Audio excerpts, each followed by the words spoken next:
cumprimento a todos com a paz do Senhor. Amém. Grande gratidão a Deus e louvor ao Senhor por retornar aqui e estar aqui sentindo essa comunhão maravilhosa com a igreja. Louvo a Deus pela vida de cada um, pastora Aislan, pastora Cristiane, louvado seja Deus, sempre é uma oportunidade preciosa estar aqui com vocês, é marcante participar da marcha, da história, do que Deus está fazendo aqui no meio do seu povo. Louvamos a Deus pela vida do Alexandre, a irmã Ana Paula, essa família maravilhosa e abençoadora.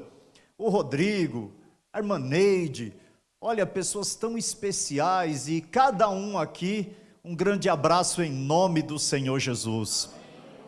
E a minha esposa que está aí, minha esposa que ontem esteve lá na Avenida 1, num trabalho lá com umas 500 crianças, foi ajudar as igrejas, que agora nós temos um prefeito regional que chamou vários pastores, pastoras, quer fazer trabalho evangélico. Eu falei, como as coisas mudam, porque quando fizemos a cruzada 5 anos atrás, o prefeito regional liberou a cruzada, depois encontrei com ele na subprefeitura, ele falou, não vou liberar mais, fomos orar, fui conversar com ele, conversamos, aí liberou a cruzada na Avenida 1, na Elise Cordeiro de Siqueira, depois encontramos com ele, ele falou, não vou liberar mais. Falei, Jesus, a gente não merece isso, tive que falar com um candidato a deputado estadual, para ir lá interceder para o prefeito.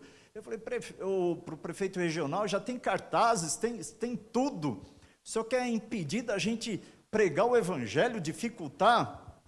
Não, porque vai juntar muita gente, aí já não é comigo, vocês vão ter que entrar em contato lá com outro departamento da prefeitura de São Paulo. Mas olha, caiu tudo por terra e a cruzada aconteceu para a glória de Deus.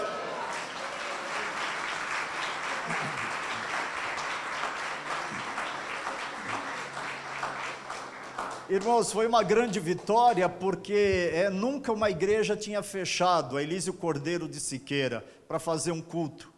Já tinha fechado para ensaio da escola de samba, comemoração do aniversário de Pirituba, campeonato de futebol e outros eventos. Mas aí Deus preparou e nós conseguimos pregar a palavra de Deus. Mas o inimigo tentou até na última hora. Eu estava para subir no púlpito para pregar, chegou uma pessoa bem alta da CT e me chamou atrás do púlpito, os irmãos, pastor, quer falar com o senhor, o responsável, mas eu estou quase na hora de pregar. Fui lá e ele falou, olha pastor, estamos aqui para dizer que 21h30 o senhor termina esse trabalho. E, irmão, você vê que o sangue sobe na gente, né? Eu falei, olha, eu tenho autorização para esse trabalho ir até as 22 horas. Quase que eu falei para ele, você não procura um pancadão e manda eles terminarem cedo? Aí ele falou, não, eu quero que o senhor termine 21h30. Eu falei, olha, eu vou terminar 21h45. Mas o senhor pode ser multado. Eu falei, quem que vai me multar? É o CT que vai me multar? São vocês? Ele falou, não. Ele falou, mas o delegado vai me multar, eu estou com um coronel aqui, que é amigo do delegado, o delegado que deu apoio para a gente montar tudo.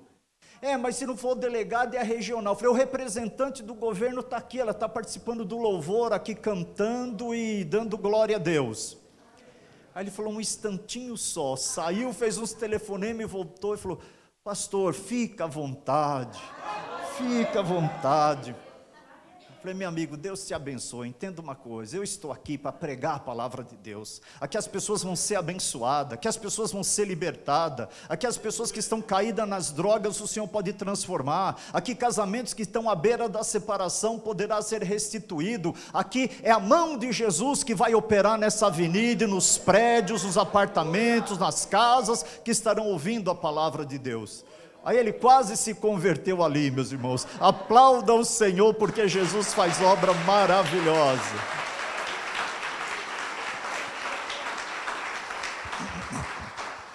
Antes de ler um texto para ministrar, permita informar os irmãos que nós estamos pregando a palavra de Deus, atendendo convites aqui na capital, no interior, trabalhando com evangelismo, mas também estou com pesquisas profundas de biografia e lançando no meu canal no YouTube.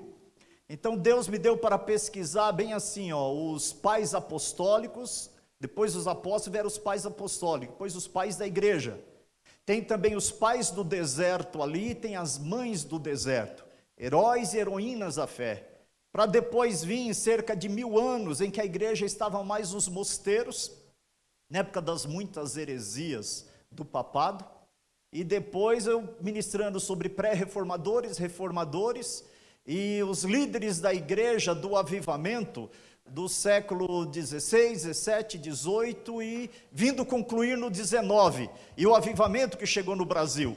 Isso vai dar por volta de umas 200 biografias de herói e heroínas, mas eu já soltei 60 lá no YouTube. Se você gosta de biografia, só que eu soltei de 1 minuto, mas eu vou soltar elas de 8 minutos também.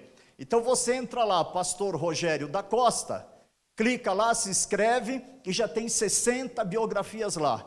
Mas eu creio que até o começo do ano que vem, chega aproximadamente em 200. Então, como é um trabalho de missões, e o final do mês passado, esse mês, todo domingo praticamente estou pregando em trabalho de missões. Eu vou falar aqui 2 biografias. Uma é de Adoniran Judson. Muitos aqui já conhecem, os queridos aí da teologia sabem bem, mas às vezes a gente cavando encontra alguns detalhes.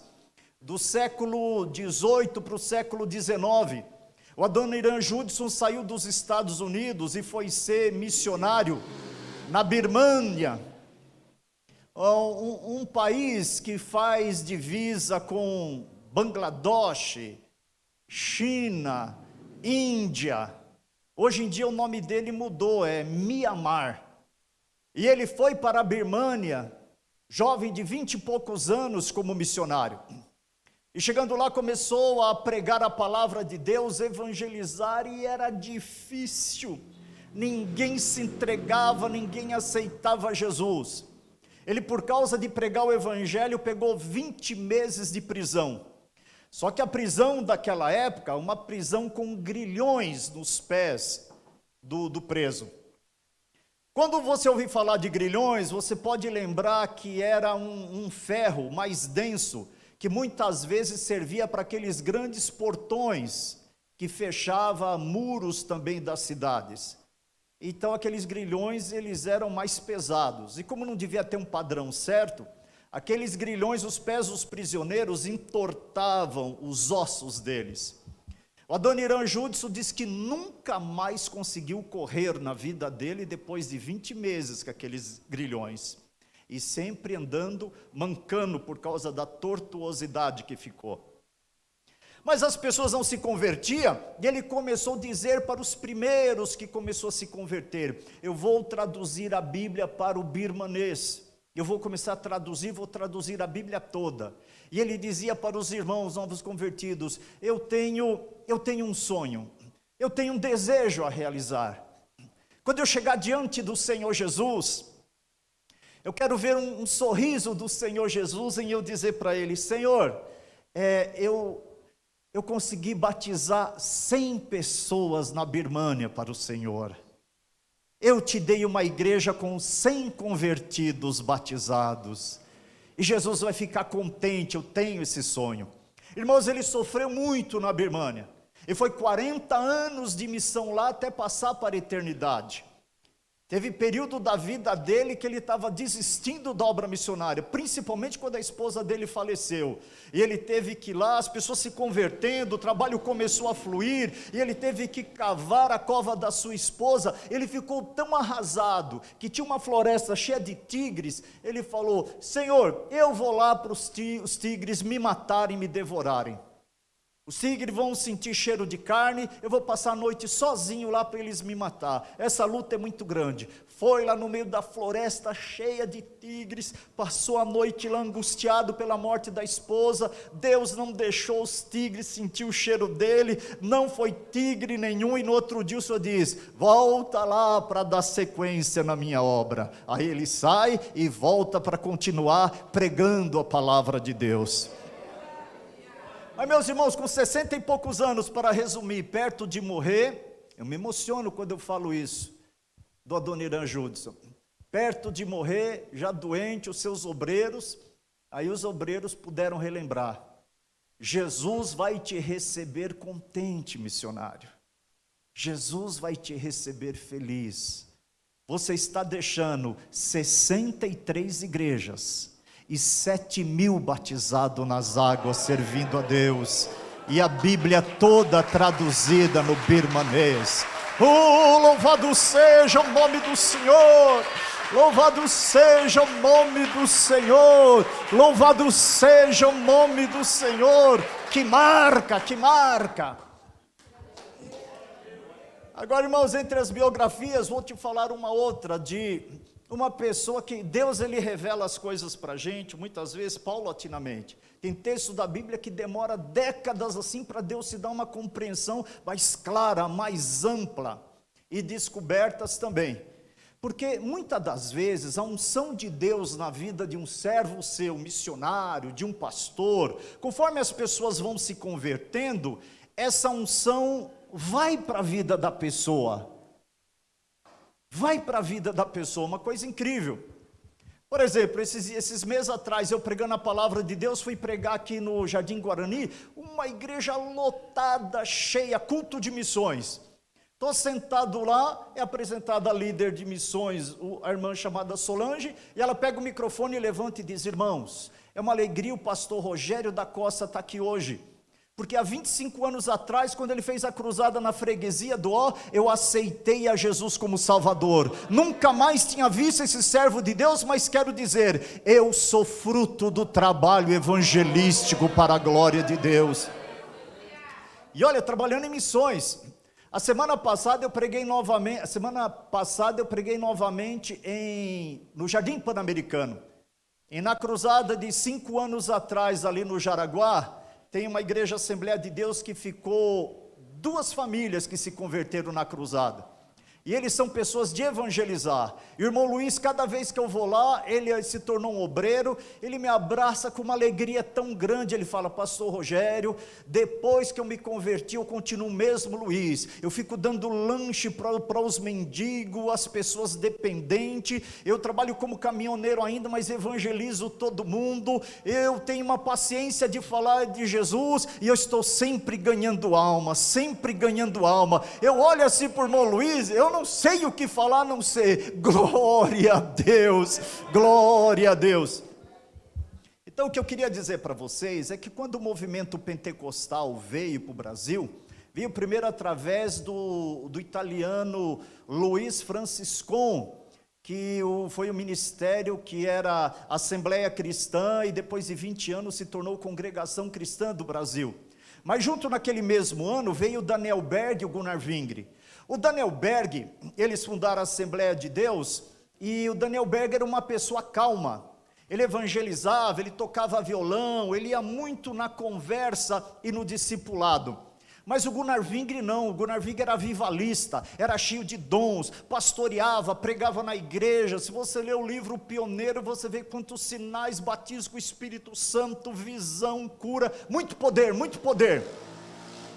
Só que no ano de 32, ele estava muito doente e voltou para a Suécia com a sua esposa, e lá o Senhor recolheu. E eu tinha uma curiosidade, há uns 40 anos que eu sirvo ao Senhor, dizendo: Deus, aquela unção que estava na vida do Gunnar Wingre, aquele enchimento, foi para a vida de quem? Para a vida de alguém, passou. Deus encheu a vida de alguém. E não é que esses dias, vendo biografia, um homem chamado João Jonas, bem no ano de 32 da morte de Gunnar Wingre, ele aceita Jesus em Belém do Pará, e Deus enche a vida desse homem de poder, de dons do Espírito Santo, e ele sai evangelizando e fazendo missão e desbravando e ganhando almas para o Senhor Jesus.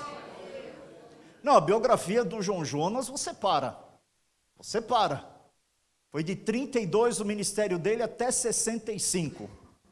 Ele evangelizou Maranhão, foi o que mais levantou igrejas no Maranhão, muitos pastores de grande igreja, foi ele que ganhou para Jesus. Ele evangelizou o norte de Goiás, que se tornou Tocantins, Bahia abriu muitos núcleos, Piauí, Amazonas, Esse homem fez uma revolução ali entre Nordeste e Norte, mas evangelizando e trabalhando para Deus com dons, muito batizados com o Espírito Santo. Mas é marcante o testemunho dele, porque quando ele foi de Belém do Pará, novo convertido, dizendo, Deus está me chamando para fazer obra no Maranhão, ele foi 800 quilômetros a pé. A pé. Não foi de jumento, não foi de cavalo, não foi de bicicleta, a pé. E parava para descansar, fazendo a sua fogueira, matando bicho, pegando frutas, comendo. E assim esse homem começou a evangelizar, foi o primeiro pastor consagrado no estado do Maranhão. Tinha 2 pastores lá, que estavam para fazer missões, e ele começou a ajudar. Ele deixou uns 50 núcleos que se tornaram igreja. Ele ganhava as almas, as pessoas se convertiam ao Senhor. Ele dizia, olha, nesse núcleo aqui, vamos começar a fazer culto aqui, mas vocês precisam evangelizar. E logo se tornava igreja, e ele ia supervisionando. Eu não sei se tem alguém aqui que é do estado do Maranhão. Tem alguém aqui que é do Maranhão? Levante a mão só para me ver. Não tem, né? Mas o estado do Maranhão tem muitas cidades, e lá tem uma cidade chamada assim, ó, São Pedro dos Crentes. Mas por que São Pedro dos Crentes? Era só São Pedro, antes do João Jonas passar lá. Quando o João Jonas passou lá, que ele ficava às vezes 2 anos numa cidade, São Pedro foi diferente das cidades que ele evangelizou, porque 90% da cidade aceitou a Jesus como Salvador. Aí se reuniram e mudaram o nome. Não, essa cidade não é só São Pedro, é São Pedro dos Crentes. Porque se você ir lá até hoje, é paz do Senhor para todo mundo no aeroporto, paz do Senhor na rodoviária, paz do Senhor na padaria, paz do Senhor no supermercado. É crente que dá glória a Deus em toda a cidade, porque um evangelista passou lá ganhando almas para o Senhor Jesus. Irmãos, essas histórias são marcantes. A história do João Jonas, ele conta que era um desafio, porque tinha que tomar cuidado com os animais nas viagens, que ficava cuidando das igrejas, em cima dos animais, os cavalos, tomar cuidado com onça, com serpente, com cobra, tomar cuidado com feras, tinha que tomar cuidado com os insetos venenosos que se picava, matava. Tinha que tomar cuidado com a chuva, tempestade, que vinha avalanche, podia arrastar a pessoa. Aqueles que perseguiam os pregadores da palavra de Deus, tinha que tomar cuidado com ele. Ainda tinha que tomar cuidado com fiscalização do governo, que achava, esse deve ser um nazista que fugiu da Segunda Guerra Mundial, está disfarçado aqui, vamos prender e torturar esse camarada até ele confessar. Tinha que fugir de tudo isso e ter graça de Deus. Aí conta-se que quando ele chegava numa casa, colocava assim umas bolachas salgadas que fazia, assim o café para ele tomar, ele comia tudo, todas aquelas bolachas, ele secava a garrafa de café. Muita fome, mas encontrava aquele homem sofrido, suado, marcado pelo sol, camisa sempre grudando, mas um homem de muita oração, sempre derramando lágrimas pela igreja. Mas diz que quando tinha um grupinho, e ele levantava aquelas mãos cansadas e orava, o poder caía, Jesus batizava com o Espírito Santo, demônio saía, era renovado, e o nome do Senhor era glorificado. Aplauda o Senhor pela vida dos heróis da fé, que se desgastaram tanto pela causa do Evangelho de Cristo. É marcante, mas só agora você entrando lá para você ouvir mais biografia. Abra sua Bíblia aí, no Evangelho de Mateus. Olha, eu vibrei com louvor aqui, tu és o Cristo, Filho do Deus vivo. Que maravilha! Mateus capítulo 16, um texto bem conhecido. Mateus 16, do versículo 13 até o 18.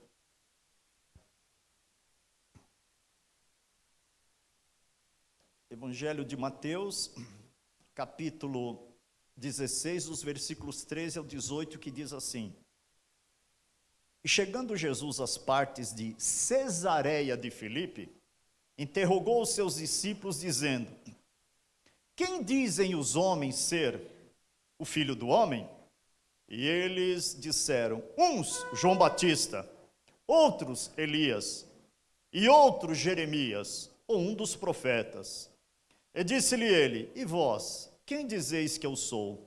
E Simão Pedro respondendo disse: tu és o Cristo, o Filho do Deus vivo. E Jesus respondendo disse-lhe: bem-aventurado és tu, Simão Barjonas, porque não foi carne e sangue quem te revelou, mas meu Pai que está nos céus. Pois também eu te digo que tu és Pedro, e sobre esta pedra edificarei a minha igreja, e as portas do inferno não prevalecerão contra ela. Vamos orar. Querido Deus, te glorificamos, que a tua palavra, Senhor, possa nos esquadrinhar, nos vivificar, nos renovar, nos despertar para evangelizar, para fazer missões. Nos enche, Senhor, do teu Espírito Santo, e que a tua obra avance cada vez mais, em nome de Jesus, em nome de Jesus. Amém. Meus amados, o interessante é que o Evangelho de Mateus, ele foi escrito primordialmente no aramaico. O idioma aramaico, ele é bem semelhante ao hebraico, mas tem algumas poucas diferenças, o aramaico. Mas depois de um tempo, o Evangelho de Mateus foi traduzido para o grego koiné. Esse grego koiné é identificado como um grego popular, conhecido, de fácil entendimento. Agora, o que eu quero dizer sobre esta Cesareia de Filipe é que a Bíblia apresenta duas Cesareias: a Cesareia de Filipe e a Cesareia Marítima.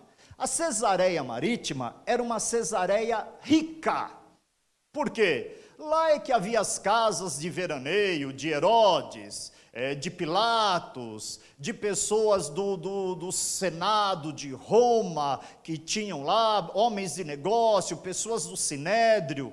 Então lá havia palácios, mas também foi lá que Herodes foi ferido pelo anjo do Senhor quando fez um discurso, e o povo disse: é voz de Deus e não de homem, e ele não deu glória a Deus.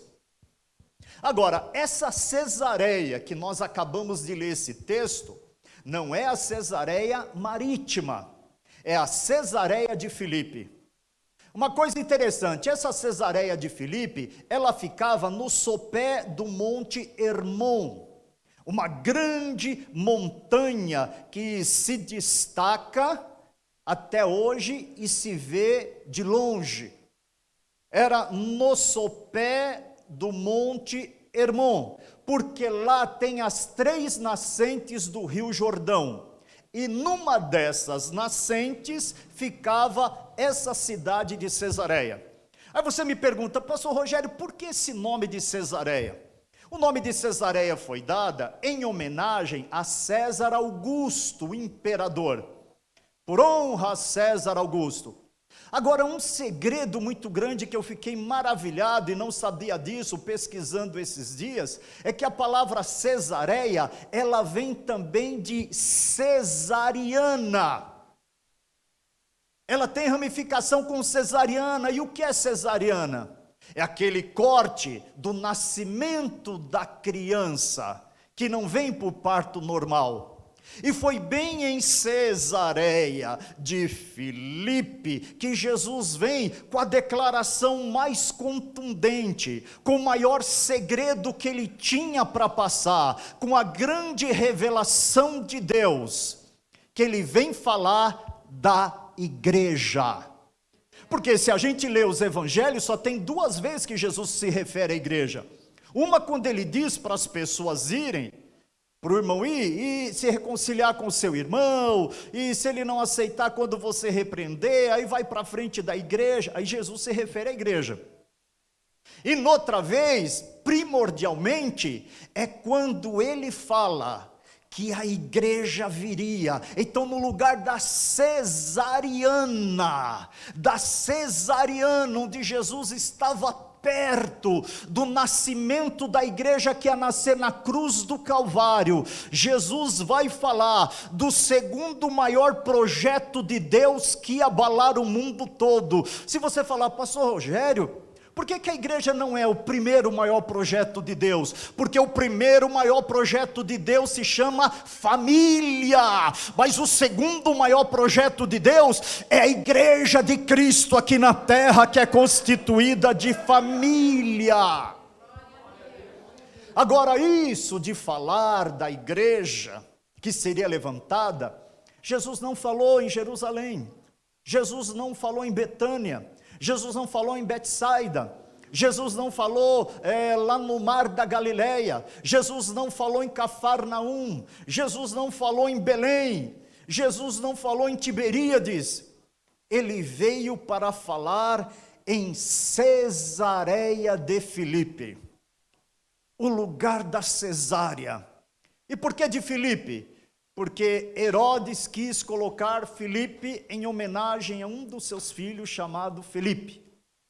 E depois veio aquela tetrarquia, então o nome de Filipe estava nessa cidade, Cesareia de Filipe. No profundo do coração do Senhor, ele tinha um segredo para revelar. Em Cesareia, na terra dos vulcões, na terra escura, a terra que quando se plantava, crescia muito rapidamente para a colheita, devido à quentura da terra. Montanha gelada do Monte Hermon, mas uma terra quente por causa dos outros vulcões. Era bem ali que o segredo do coração ia ser revelado. Mas tudo foi preparado pelo Senhor, porque Jesus foi para essa terra, onde não tinha judeus, quase não tinha judeus, eram os gentios que estavam dominando. Os imperadores, quando conquistaram ali, tiraram os judeus, proibiram os judeus, e vinha gregos, vinha pessoas de outras nações, era uma mistura enorme, não era um povo judeu. E Jesus vai, de lá de onde ele foi, de Magdala, até de Betsaida, até chegar lá, dá cerca de 40 quilômetros. E foi lá que o Senhor Jesus, olhando para os discípulos, faz uma pergunta intrigante e muito forte, dizendo: eu quero saber de vocês agora, respondam para mim, o que estão comentando os outros a respeito do Filho do Homem? O que estão falando ao meu respeito? Eles dão uma resposta: olha, mestre, uns te chamam de João Batista que ressuscitou, outros de Elias, outro de Jeremias, outro de um dos profetas. Irmãos, até hoje as pessoas não conseguem discernir ao certo quem Jesus é. Dão títulos para ele sem conhecer a revelação da grandeza de que ele é o Cristo de Deus, é o Filho de Deus que deu a sua vida pelos pecados do mundo. Eu até fiz umas anotações aqui. O Woody Allen, aquele diretor de filmes de Hollywood, quando perguntaram para ele: quem é Jesus para você? Ele falou: o melhor carpinteiro do mundo. Melhor carpinteiro do mundo? Não mudou nada, não houve revelação. Quando perguntaram para Maomé: quem é Jesus Cristo para você? Um grande profeta. Grande profeta? Estava igual o povo que não estava tendo o discernimento correto.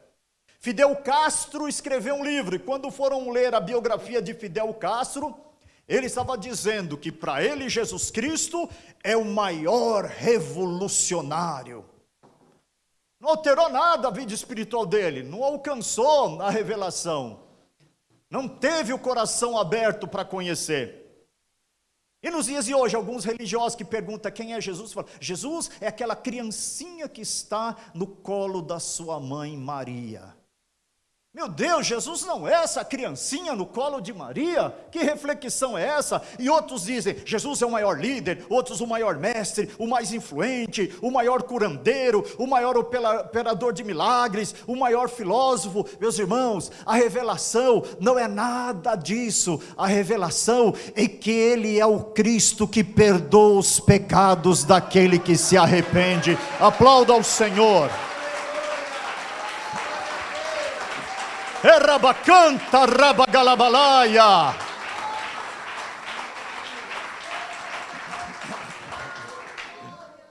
Só que Jesus, ele perguntou isso para os discípulos só para preparar o caminho. Porque o que ele queria mesmo era saber o que os discípulos achariam dele. Depois ele perguntar e dar a resposta, aí ele olha para os discípulos que estavam com ele e diz assim: e vocês que estão comigo, hein? E vocês que andam comigo todo dia? E vocês que estão comigo nas refeições, nas orações? E vocês que estão comigo? Quem que eu sou para vocês? O que estão falando lá fora de mim? Jesus estava quase dizendo: não me importa. Eu perguntei para ouvir vocês falar, mas não me importa. Eu quero saber o que vocês que andam comigo dizem que eu sou. Irmãos, os dias de hoje, no século 21, tem pessoas vindo na igreja e não estão discernindo quem é aqueles que eles estão buscando, quem é aqueles que eles estão ouvindo a palavra, que poder que ele tem. Eu estou dizendo de modo generalizado, estou falando da igreja do Brasil todo, estou falando da igreja dos outros países. Muitos cristãos, muitos crentes do século 21 estão confundindo o Senhor. Para muitos Jesus é um santo milagreiro. Eu quero dizer, Jesus não é um santo milagreiro, ele não é isso. Quando for pedir um sinal para ele, ele diz: uma geração má e adúltera me pede um sinal, não darei um sinal a não ser o do profeta Jonas, que ficou 3 dias no ventre do peixe, o filho do homem ficará 3 dias no seio da terra. Outros estão confundindo Jesus com, ele é o responsável da religião, é o pai da religião cristã. Jesus não é religiosidade, a grandeza de Jesus transcende tudo isso. Ele é a grande revelação de Deus na vida daquele que crê. Irmãos, vivemos uma época que tem muitos achando que Jesus é Papai Noel. Eu quero pregar aqui nessa noite e deixar bem claro: Jesus não é Papai Noel, Jesus não é como o bom velhinho que anda com um saco de presente distribuindo bênção. Não, Jesus não é assim não. Jesus é diferente, Jesus é santo, é puro, é verdadeiro, é abençoador. Jesus não é Papai Noel. Jesus é aquele do Apocalipse que sonda o coração, conhece as obras de cada um. É aquele que assina no começo da carta dizendo: quem está falando aqui é aquele que tem os olhos como chama de fogo. Quem está falando aqui é aquele que anda no meio dos 7 castiçais de ouro. Quem está falando aqui é aquele que tem 7 estrelas. Quem está falando aqui é aquele que foi morto e reviveu.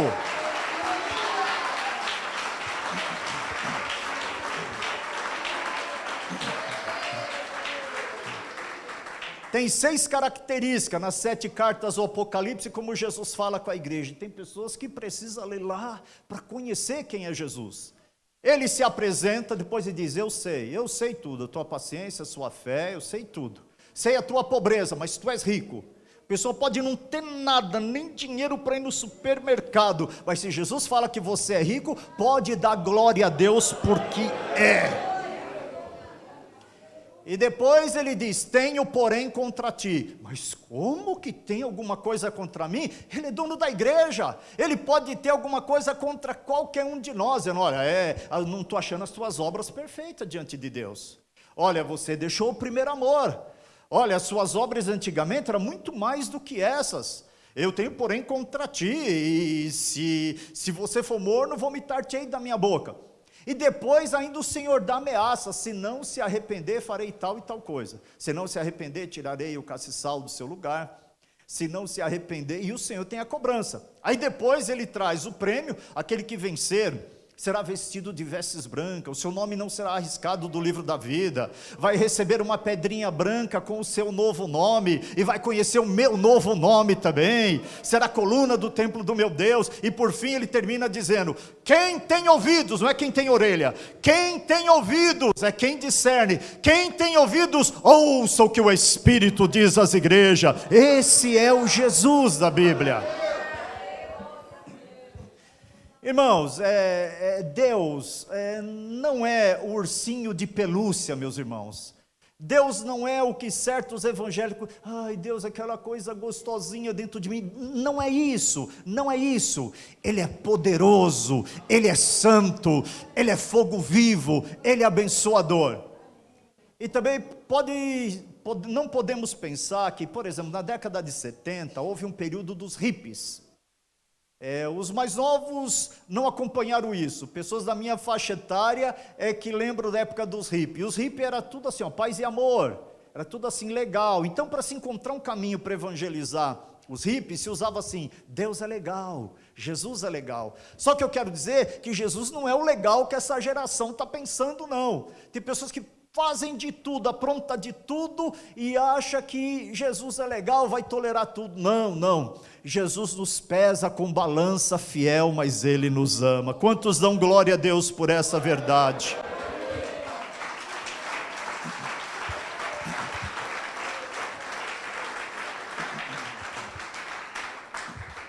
Aí se você perguntar para mim, mas pastor Rogério, qual é a identificação melhor para conhecermos ao Senhor Jesus, quando temos Ele na nossa vida?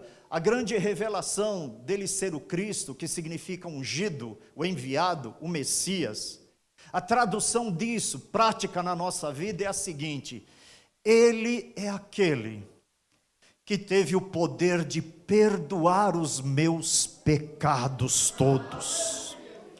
Me dá um estado de paz, de inocência, sem culpa. E Ele é aquele que me dá poder para vencer o pecado todos os dias, na minha caminhada, no meu andar. Esse é o Cristo, esse é o Salvador, esse é o Senhor. É com esse que nós vamos ao céu. Oh, glória!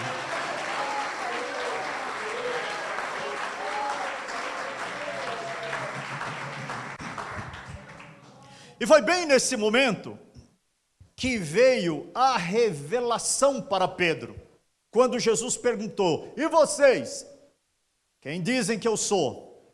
Aí veio uma revelação direta de Deus Pai. Não foi ali a capacidade de Pedro, o seu intelecto, o seu entendimento, não foi a sua experiência de vida, não foi a leitura de Pedro ou conhecimento das Escrituras, porque ele era indouto, mas não analfabeto. Não foi nada disso.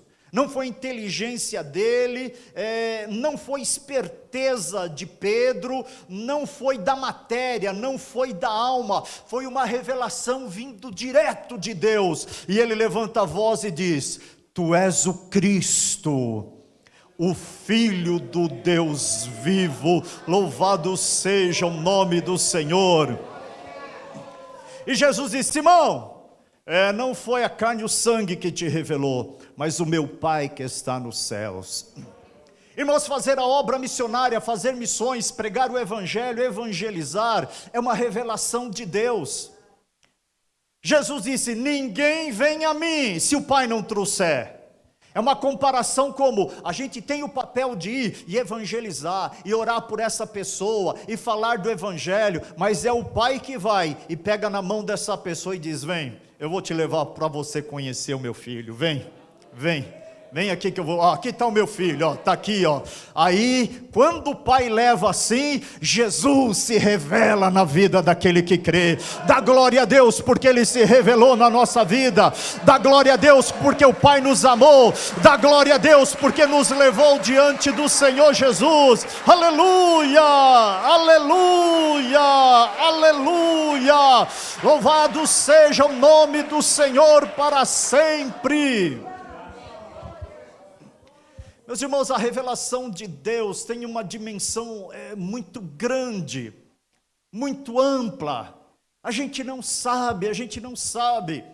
Às vezes as pessoas são duras de coração, às vezes aquele nosso familiar que nunca se converte, mas uma frase na unção do Espírito Santo, uma palavra às vezes: Jesus te ama, e o Espírito Santo trabalha,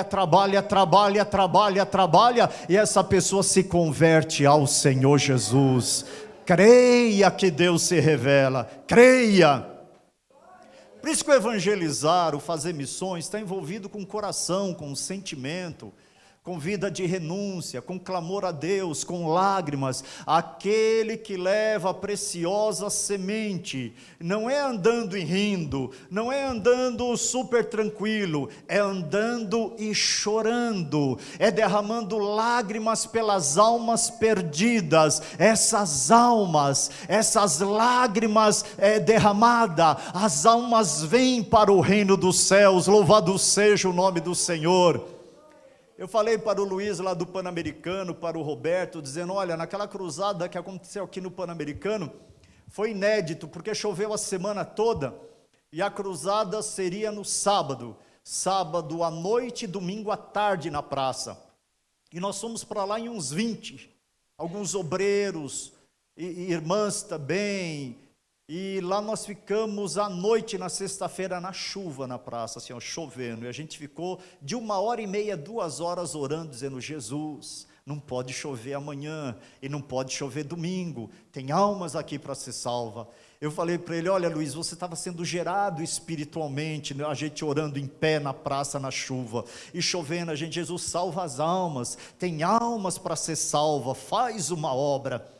E para a glória de Deus, os coordenadores mandando mensagem, pastor, a chuva hoje, sábado de manhã, continua. Falei, mas ela vai parar, o Senhor vai ter misericórdia. Quando chegou na hora do almoço, meio-dia, parou a chuva.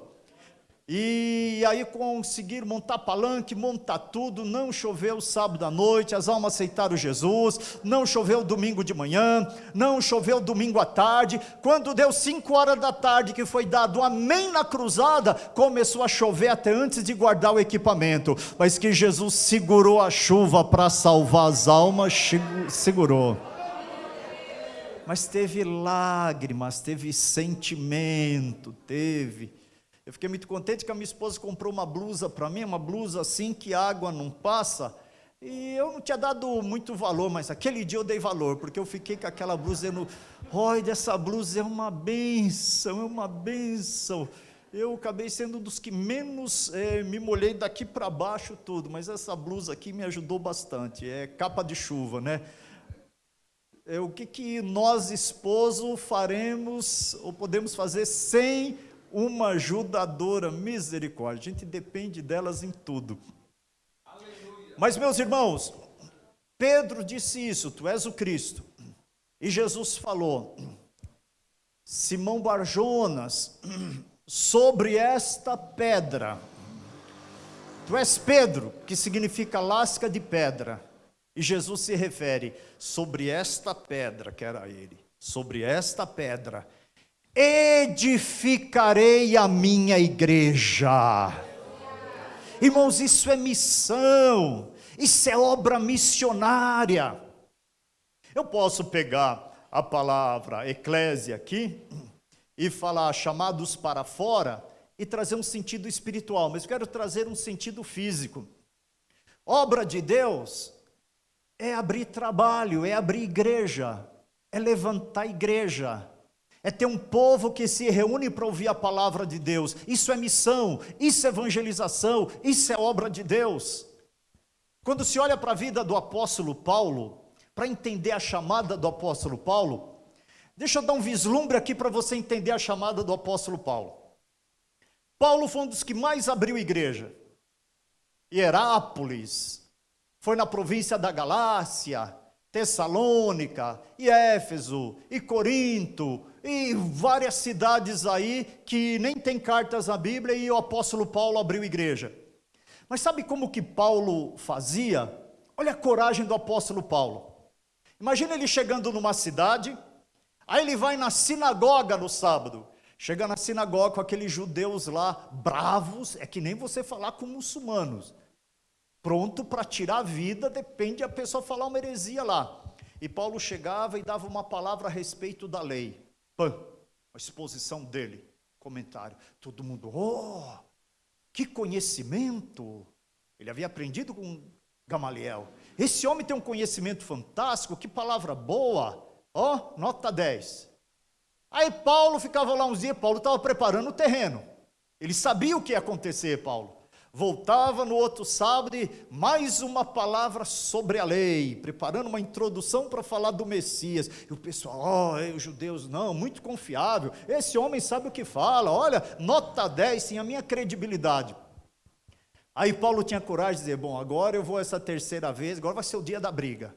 Agora vai ser o dia da briga. Paulo sabia o que ia acontecer. A igreja ia levantar no meio de briga, de uma multidão quase quebrando, é que não tinha cadeira naquela época assim, eles sentavam no chão, se tivesse eles quebravam tudo, uma multidão que podia apedrejar ele, rasgar ele de raiva, ele e os seus obreiros, e Paulo ia no terceiro sábado dizer, o negócio é o seguinte, só que eu quero pregar para vocês agora, vou começar tudo aqui dos profetas, que Jesus é o Cristo, Ele é o Messias, Ele é o Salvador, Jesus de Nazaré. Aqueles judeus ficavam numa ira, eles se levantavam, eles gritavam, eles rangiam os dentes, eles expulsavam Paulo, eles ameaçavam matar Paulo, matar os obreiros, só que tem uma coisa, entre aqueles, havia uma pequena parcela, que cria na mensagem de Paulo, e se convertiam ao Senhor Jesus. E o restante se dizia, Paulo, vai embora logo dessa cidade, vai embora logo daqui, porque eles estão uma fera, eles não vê a hora de te matar, mas a igreja vai ficar, vai. Então ali apareciam as pessoas e começavam a se reunir. Tinha vezes que eles ficavam com tanto ódio, que nem Tessalônica, que eles iam de barco atrás, o apóstolo Paulo, quando foi para Atenas, perseguindo ele, porque não queria que ele pregasse, porque ele estava espalhando aquela doutrina e levantando igrejas em todo lugar. Isso é evangelizar, isso é missão. Aí você diz, mas que igreja que ele levantava? Era um salão como esse? Não, meus irmãos, era nas casas, era culto nos lares. Normalmente era assim, vamos dizer assim, vamos supor que tinha um grupo que o Paulo falou e tem uns 10 aqui, 15 que se converteu. Alguém tem uma casa aqui com espaço, ou na própria sala, um espaço para a gente cultuar Jesus, para falar a palavra de Deus? E às vezes tinha pessoas que eram mais abastadas e tinham espaço. Como se fosse nos dias de hoje, vamos supor, a pessoa que tem uma garagem para 4 carros, ela podia dizer, apóstolo Paulo, ô Timóteo, você que é obreiro do Paulo, Tito, eu tenho uma garagem lá, vamos fazer culto nessa garagem? Vamos, e o culto começava ali, e as almas daquela cidade começavam a ser salvas. Levante a mão e dê um brado de glória ao nome do Senhor Jesus, porque assim nasceu a igreja. Oh, louvado seja o nome do Senhor, louvado seja o nome do Senhor, louvado seja o nome do Senhor. Em recentes escavações agora, aonde foi a cidade de Laodiceia, acharam uma casa que havia culto lá, culto no primeiro século. Então entende-se que possivelmente lá, estão ainda pesquisando, foi a igreja de Laodiceia, mas um espaço grande. Bom, Laodiceia tinha muitas pessoas ricas, então possivelmente a pessoa que cedeu foi assim um espaço enorme, que cabe um número, não é número de 50, é um número assim em torno de uns 150, 200, é um espaço excelente. Então entende-se que foi assim. Agora, meus irmãos, fazer missão é isso, é levantar igreja. Porque você não pode pensar que os países do mundo são igual ao Brasil, cheios de igreja. Esses países, principalmente, outros, não são assim não. Não tem igrejas. Falta igreja, falta pregação. Eu já tive em países assim, de olhar para cidades enormes e perguntar para as pessoas de lá e receber uma informação que não havia nenhuma igreja evangélica, nenhuma. Não, pastor, mas não tem, porque são países da janela 1040, países da perseguição. Não, tem cidades na Europa que não tem nenhuma igreja evangélica, nenhuma, cidades fortíssimas, populosas. Tem cidades em vários lugares. Então precisamos orar, a seara é grande, os trabalhadores são poucos, mas o Senhor tem poder para levantar trabalhadores para a sua seara, para a sua obra. Então não pode olhar como o Brasil, apesar que o Brasil tem regiões também que é muito difícil para se chegar a pregar o evangelho. Tem ribeirinhas do rio Amazonas, que misericórdia para ir lá, você tem que ir vários dias de barco, aqueles carapanã que fica te picando, é um tormento, e fazer a obra lá é um desafio. Mas deixa eu te dar um relato que eu trouxe aqui, só uma estatística, para você entender a importância de se fazer missão, porque Jesus diz, edificarei a minha igreja, mas é através daqueles que evangelizam, aqueles que levam a palavra. Só para clarear nossa mente, estatística, espiritismo, às vezes muda um pouco a estatística, você consultando no Google de um lugar para o outro, mas é cerca de 13 milhões de espíritas no Brasil, no mundo, 13 milhões. Eu acredito que nesse espiritismo, que falam muito que estão envolvidos com Allan Kardec, não estão contando bruxos, feiticeiros, se colocar tudo, o número aumenta, mas olha a multidão que tem, que precisa ser evangelizada. Judaísmo é cerca de 15 milhões de pessoas no mundo. Eles acreditam no Antigo Testamento, eles acreditam nos profetas, na lei, mas não creem que Jesus é o Messias. 15 milhões estão perdidos, precisam ser evangelizados. O que mais que nós temos? Budismo, 376 milhões de budistas. Quem é esse Buda, pastor Rogério? Aquele de 600 anos antes do Senhor Jesus, que veio com aquela procura da verdade. Nós temos 376 milhões de budistas. Agora, você quer ver aquelas religiões chinesas? Chinesas têm um budismo diferente, aperfeiçoado, tem as filosofias orientais, tem o taoísmo e tem o confucionismo. São 400 milhões de seguidores. Eu só estou trazendo estatística de meia dúzia das maiores religiões do mundo. 400 milhões de seguidores nesses enganos e principalmente nessa filosofia oriental. Isso é religião chinesa.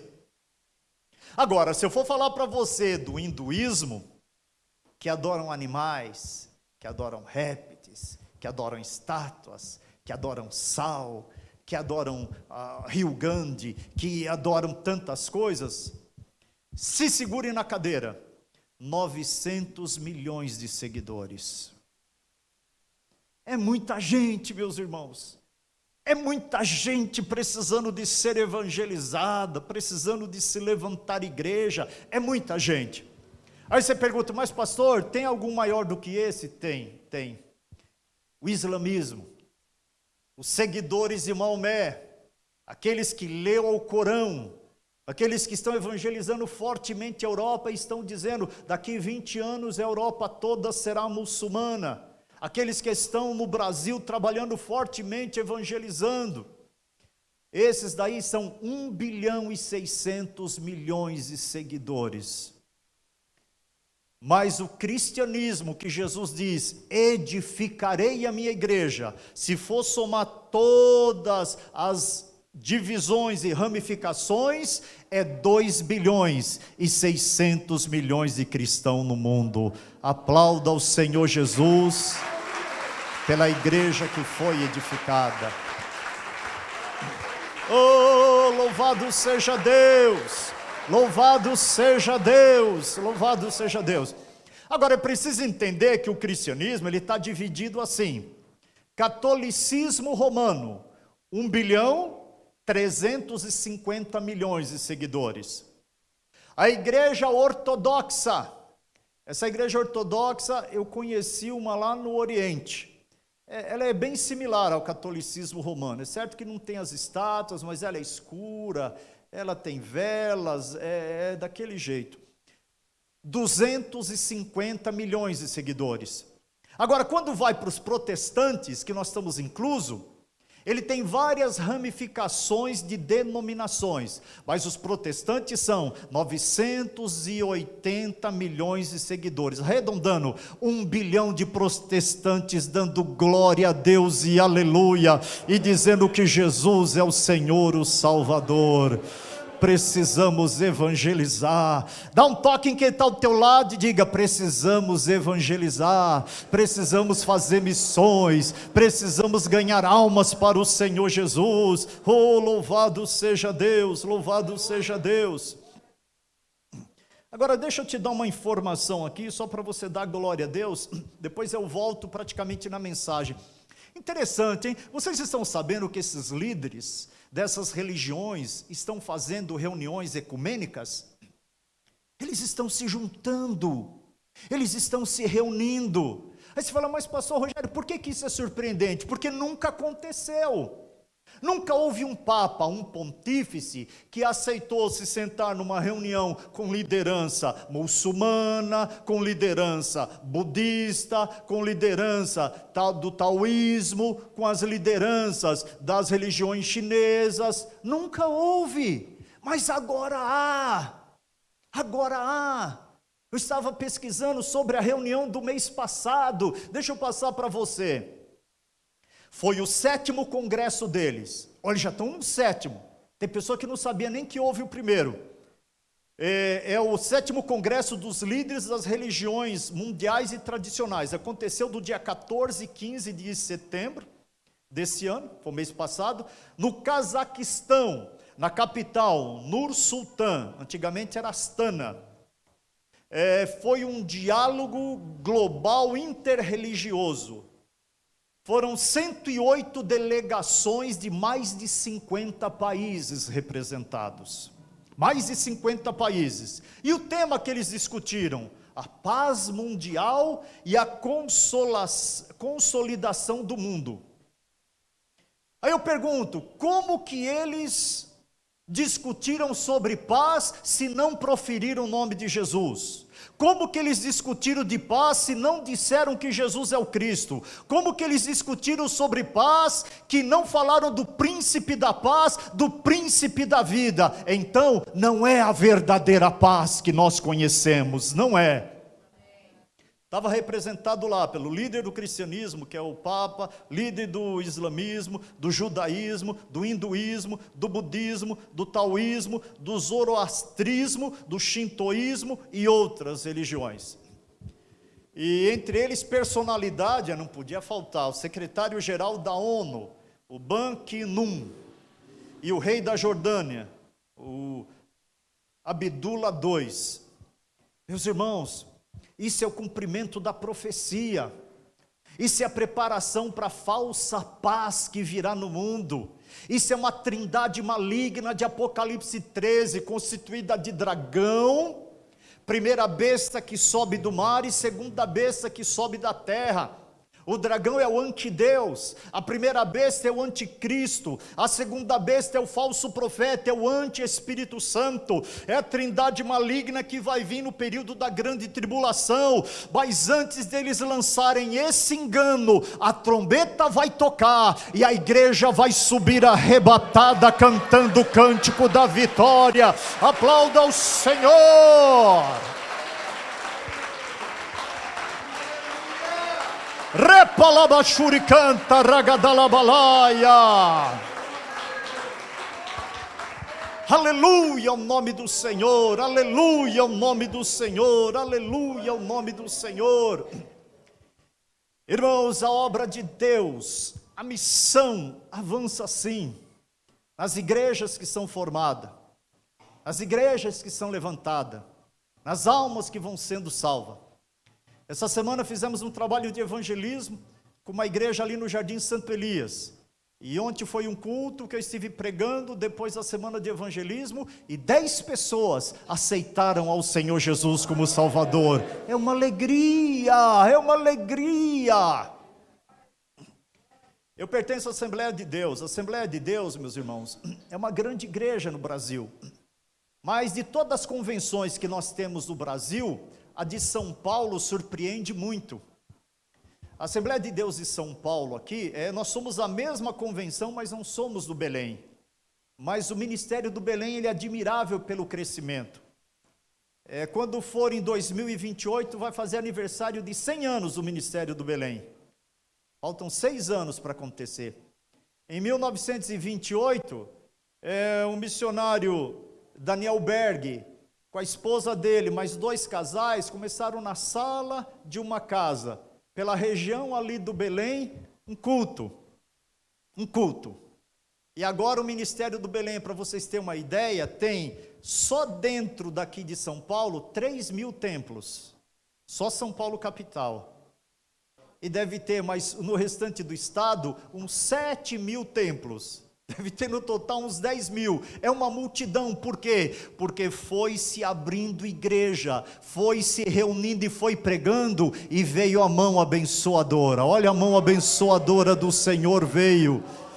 Porque Jesus disse: sobre esta pedra edificarei a minha igreja.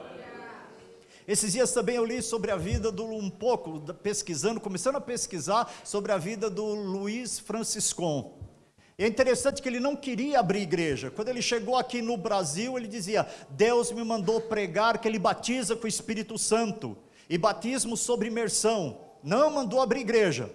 Tanto é que ele veio respaldado na igreja Assembleia Cristã, por isso que ficou 20 anos a congregação chamando Assembleia Cristã. Mas ele evangelizava, e o povo começou a se converter, e começou a ter culto. Aí dizia: precisamos pôr um nome, precisamos registrar. Não, Deus não me mandou registrar. Aí registraram sem ele saber, ele ficou muito bravo, mas disseram: olha, as autoridades brasileiras querem saber que povo é esse que está se multiplicando e abrindo um monte de reunião, tem que ter nome, tem que registrar. Mas o começo dele tem testemunho muito forte, só vou contar um. Quando o Senhor mandou ele evangelizar um homem, e foi mandado um aviso, e ele teve que ir no interior de São Paulo, pegou o cavalo e foi. Só que esse fazendeiro, onde se abriu um grande trabalho lá, pensou: quem é esse homem que está vindo aqui, hein? Vindo me falar do quê, hein? Esse tal Franciscon. Eu não sei se eu recebo ele, ou se eu dou uma surra nele. Eu vou chamar uns homens com uns porrete aqui, nós vamos dar uma surra, porque aquela época era assim, meus irmãos. Aquela época muitos irmãos apanharam por causa de pregar o evangelho, mas surra mesmo. Só que o testemunho é forte, porque enquanto o fazendeiro estava pensando isso, e o Franciscão vinha horas e horas a cavalo para chegar lá, o anjo do Senhor, aparece um anjo diante do fazendeiro, ser resplandecente, de branco, e diz para ele: eu sou o anjo de Deus, e vim para te falar, se você não ouvir as palavras de Deus que está vindo naquele servo que eu mandei, eu vou voltar e te matar. Irmãos, não se escandalize de eu falar um negócio desse. Ameaçar o servo de Deus, às vezes bater, os anjos chegavam e falavam umas palavras duras a si mesmo, tinha isso naquela época. Eu, quando era novo convertido, eu vi uns testemunhos assim também. O anjo falou: se você não ouvir, eu volto e mato você. E o anjo desapareceu. Aí ele ficou com medo, pensando: eu vou ter que ouvir a mensagem desse homem, nada de escorraçar esse homem daqui. E o Franciscão chegou, ficou hospedado lá, pregou o evangelho, e a família toda se converteu ao Senhor Jesus. Dá glória a Jesus, porque Ele é poderoso para fazer uma grande obra. Agora para concluir, lembra como que Jesus termina? Edificarei a minha igreja. E o que ele conclui ali, meus irmãos, é muito impactante. Parece que eu estou vendo o Senhor Jesus falar. Você sabe, em Cesareia de Filipe, havia um Deus que era muito idolado naquele tempo, chamado Pan. O Pan era tido como um menino que da cintura para baixo era uma cabra, e da cintura para cima era um menino com orelha pontuda, que ficava tocando flauta, e diziam: é o Deus da alegria durante o dia, é o Deus da flauta, é o Deus da brincadeira. Tinha uma gruta lá de Pan, só que à noite o Pan se tornava um demônio, e era o demônio do pânico. As pessoas ficavam com medo, ficavam aterrorizadas, ficavam com pânico por causa daquele demônio do Pan. Agora, lá na gruta do Pan, em Cesareia de Filipe, era escrito assim: porta do inferno. E as pessoas iam na gruta e ofereciam animais para Pan, matavam os animais, queimavam, ofereciam em sacrifício, era o mais venerado. Então você chegava no lugar que você via a porta de Pan e a porta dos outros templos lá e os sacrifícios que eram oferecidos. Havia o templo de César Augusto, um templo de mármore que brilhava, e lá se levava animais, e tinha que pelo menos uma vez por ano ir lá e acender incenso ao imperador, que era tido como Deus. Mas lá tinha um templo também com uma porta para Baal. Eles adoravam aquele Baal, lembra do Baal da Bíblia, o Baal que Elias, o profeta, desafiou? Tinha um templo lá em Cesareia de Filipe para Baal, mas não tinha só esses 3, eram 5 templos. Tinha o templo de Zeus, porque havia muitos gregos que adoravam a Zeus naquela região, então havia um templo com uma entrada onde se oferecia animais, tanto é que o cheiro naquele lugar era um cheiro de carne queimada, daquele povo pagão fazendo sacrifícios. E a última porta que tinha de um templo, que onde você estava próximos, com uma certa distância, um templo do outro que você podia ver, era o templo de uma deusa, Ameníses, é a deusa da vingança da cultura grega. Muitos serviam a Ameníses, levavam os animais, sacrificavam lá, e aquele cheiro de queimado, e era bem ali, que Jesus estava no meio daquela multidão, entendo eu, olhando aos longes, e dizendo para os discípulos assim: edificarei a minha igreja. Vocês vão edificar a minha igreja, e as portas de Pan, as portas de César, as portas de Baal, as portas de Zeus, as portas de Ameníses, as portas do inferno não prevalecerão contra ela. Essas portas vão fechar, e a minha igreja vai continuar evangelizando, vai continuar ganhando alma, vai continuar rompendo as barreiras. Fica em pé aplaudindo ao Senhor, aplauda ao Senhor, porque a igreja é vitoriosa.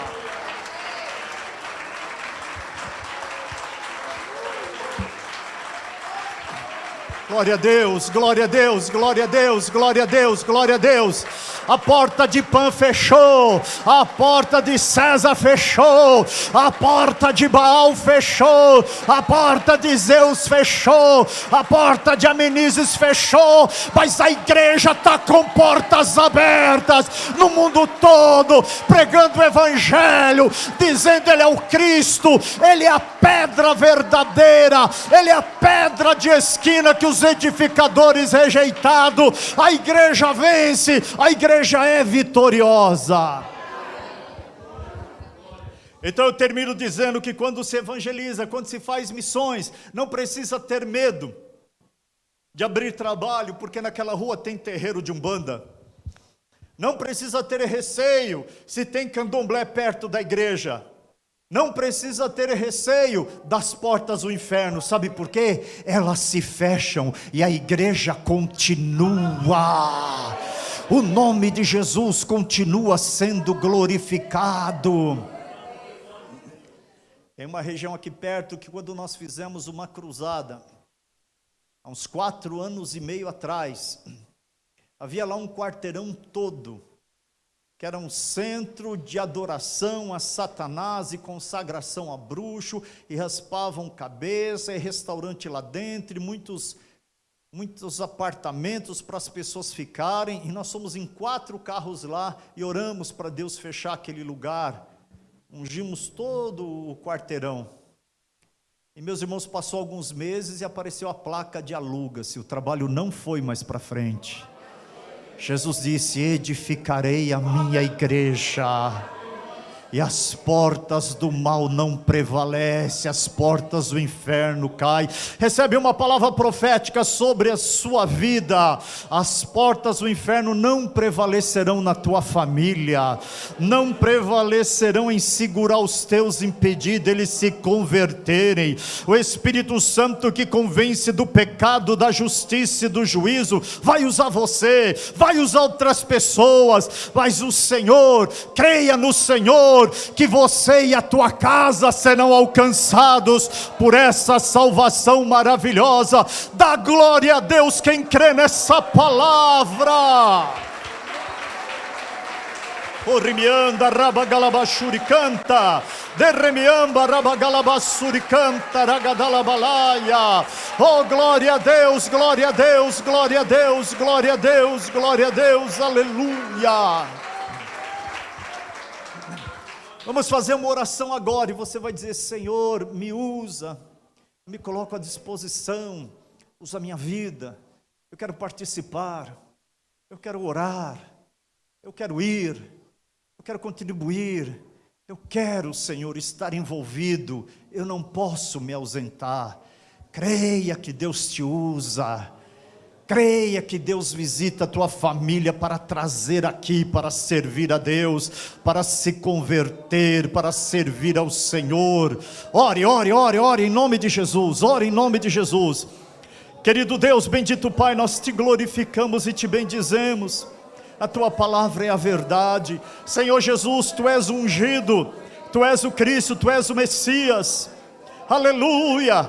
Aleluia, aleluia, aleluia. Tu és o que tem os 7 Espíritos de Deus, tu és o que tem a plenitude do Pai. Dá uma visitação poderosa, Senhor, dos familiares dos teus filhos, Senhor. Faz obra de conversão. Levanta, Senhor, levanta pessoas para atender a tua chamada, para ganhar almas, para evangelizar, para ir em missões. Oh, Senhor, que possam chorar pelas almas perdidas, rasgarem o coração, descerem no teu altar, Senhor, em oração, clamor, súplica. Toca, Senhor, em muitos para patrocinar a tua obra, para a tua palavra ser pregada. Levanta, levanta homens e mulheres cheios do teu Espírito Santo, cheios do teu Espírito Santo, cheios do teu Espírito Santo. Recebe a unção de Deus mais e mais da tua vida. Recebe o Senhor Jesus te enchendo, te transbordando, te dando graça e autoridade para evangelizar no teu trabalho, a tua família, os teus parentes próximos e distantes, os teus conhecidos, o vizinho da direita e da esquerda. Deixa Deus te usar, deixa Deus te usar, deixa Deus te usar. Oh, glória a Deus, glória a Deus, glória a Deus, glória a Deus, glória a Deus, glória a Deus, glória a Deus, glória a Deus, glória a Deus, aleluia, aleluia, aleluia.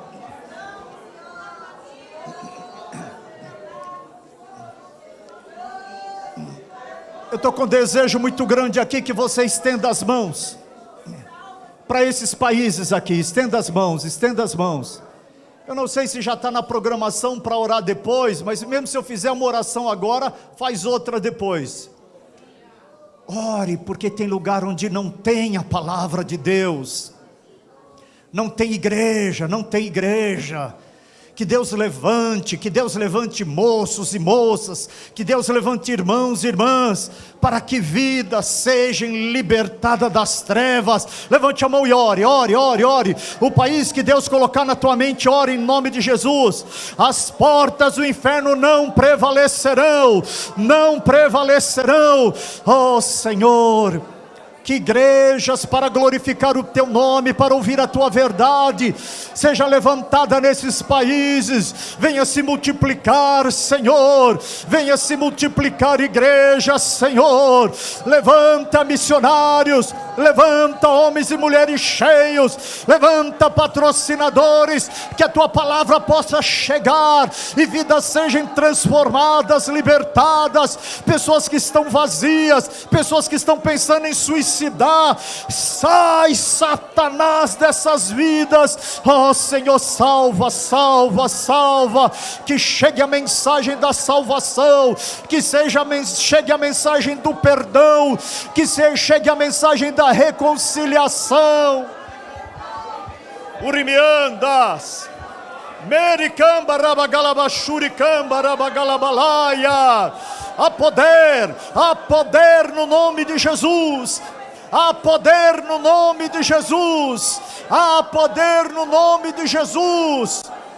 Tu és a salvação, Tu és a salvação, Tu és a salvação dos quatro cantos da terra. Tu és a salvação, aleluia. Te agradecemos, Senhor, te agradecemos. Aplauda ao Senhor com alegria. Deus abençoe a igreja, Deus abençoe mais